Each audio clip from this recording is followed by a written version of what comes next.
Yes guys, thanks for tuning in to episode 8 of Project Ironman, and we are really getting into the depths of the training program now. So with me right here is the training program I'm currently following along to. Now this is just a bit of a skeleton plan because I'm also putting some strength work in here, which brings me to my question of this episode. Am I currently losing my strength whilst I'm preparing for this Ironman? Now, as you'll be aware by now, I'm trying to approach this Ironman in a hybrid fashion, so therefore I'm trying to combine the strength and endurance training. So one of the questions that obviously pops up quite a lot is how much strength can you realistically maintain whilst you're preparing to do a 2.4 mile swim, 112 mile bike ride and a 26.2 mile run. Now, one of the common mistakes that many people make when they're trying to combine their strength and endurance is doing 100% of two different programs. So whilst I have this program and I am ticking off every box possible, I'm still being sensible with how much strength training I put in around this. And of course there is the limitation around the fact that I don't have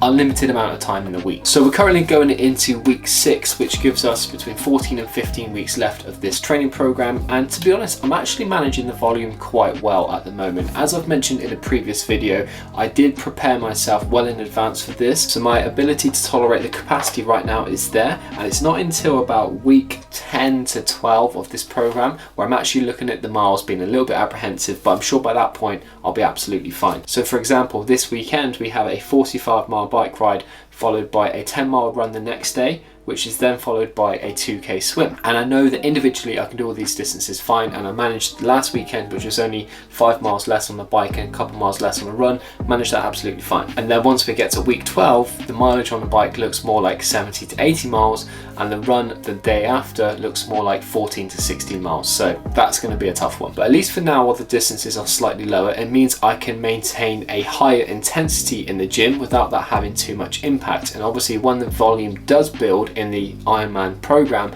it means I'm probably going to have to take a little bit of a step back in my strength training. So I actually recorded a podcast on this, and if you haven't checked out the podcast, I will link it in the description below, so go and check that out. If you're in the car, going for walks, it's obviously good to listen to, and I provide tons of value around hybrid training and go more into the nitty-gritty details of that, and also around various other topics as well. And one of the things I mentioned in that podcast is setting realistic expectations. So for me, the priority when I line up to do that Ironman is knowing that I have the endurance and the capability to complete that event with the goal of doing it in sub 12 hours. What I'm not worried about is how much I can lift at that time. Yes, it's nice to be strong and maintain some of my strength, but realistically I know that I'm going to drop back a little bit on my strength capabilities because I haven't committed as much time or effort to that. But at least for now, I wanted to see where my strength is at, because over the last few weeks with traveling to South Africa and getting back into routine, the endurance side of my training has taken priority, of course. So it means that I haven't actually strength trained as much as I'd like to. So I just wanted to see where this is at. So we're going to skip forward to my gym session where I did some heavy squats and heavy bench press just to get an idea of where I'm currently at. And another factor that may play into this as well is that I've actually not taken creatine for the last couple of weeks. I've only started taking that again, so the excuses are already coming in, but it's something that might have a small effect. So let's jump into that gym session. Yes guys, so as I mentioned, we were starting this session with some heavy squats. So all throughout my lifting experience over the last 10 years, I've always started my heavy squat sessions by working up to 140, so 3 plates a side, generally as a little bit of a feeler, and then from there I can kind of estimate and get a good idea of how my body is feeling for that day. So 140 actually moved okay, which was a surprise because, as I'm about to mention, I cycled 40 miles the day before, and the day before that I had ran 9 miles and swam 2k, sorry. So my body was fatigued to say the least, especially my legs, but I thought screw it, 140 felt good and I wasn't going to stop there. So I went up to 160, which was the set you just seen, and that rep there was 190. And after doing the first rep, I was very heavily considering a second one and realized that that probably wasn't a good idea, because as you see now, I thought screw it, let's go for 200. Now previously I've done 200 for 5 reps, and that was actually not too long ago. So I thought I'll just see how it feels. I didn't even get the depth that I wanted to, and that 1 rep felt like a big challenge, so I stopped it there. So I was, happy-ish to do the 1 rep, although that has dropped down significantly from the 3 to 5 reps I can usually manage, 5 reps being on a really good day. So Finished the squats, went on to bench press. Again, similar to the squats with 3 plates, I usually use 2 plates as like the feeler, so 100 kilos, felt okay. Shoulders was still a little bit fatigued from the swim on Saturday, but we worked up to 110 kilos for 3 sets of 6 to 8 reps, which generally felt okay. And again, on a good day, I'd probably go up to 120 for 5 or 6 reps, so actually not really too far off there either, considering obviously fatigue has built up.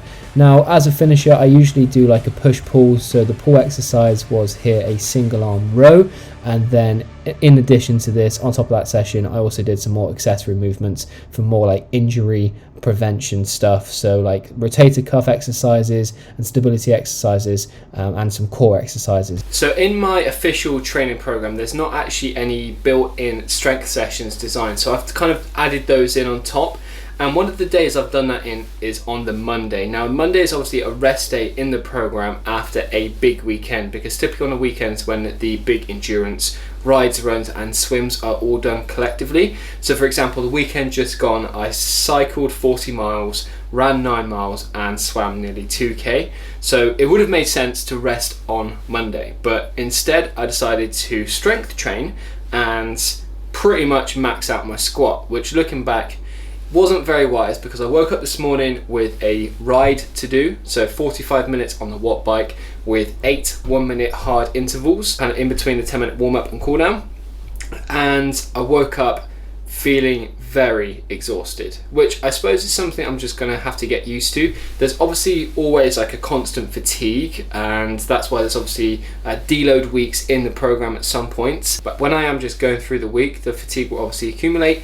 And that's very much where I'm at now, because this morning's ride was a struggle. So it's really just a case of trying to get myself on the bike, putting some good music on and just slowly easing into it. And to be fair, after the 10-minute warm-up, I was feeling a lot more lively, let's say, and we managed to get it done. And I was actually speaking to someone yesterday about the challenges of the training right now. And one thing I don't want to do is get to race day worrying about all the sessions I missed and why I won't be able to complete the Ironman. Instead, what I want to do is try and tick every single box I can now. So control everything I can by showing up to the sessions, managing my nutrition, getting sleep where I can, and just managing everything around that so I can show up and get the sessions done. So that way I can get to race day feeling confident I've done everything I needed to do to absolutely smash that race. So that's kind of my strategy, or at least my thought process going forwards. But for now,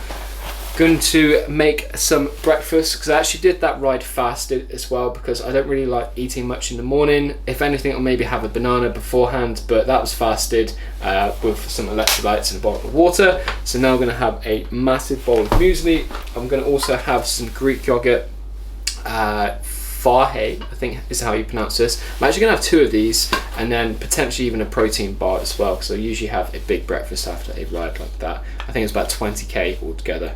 And then this afternoon we have a swim, so I'm going to go about the day, have breakfast, do some work for a few hours, and then we're going to head off to the pool. So here I am, about 3.5 miles into this easy run.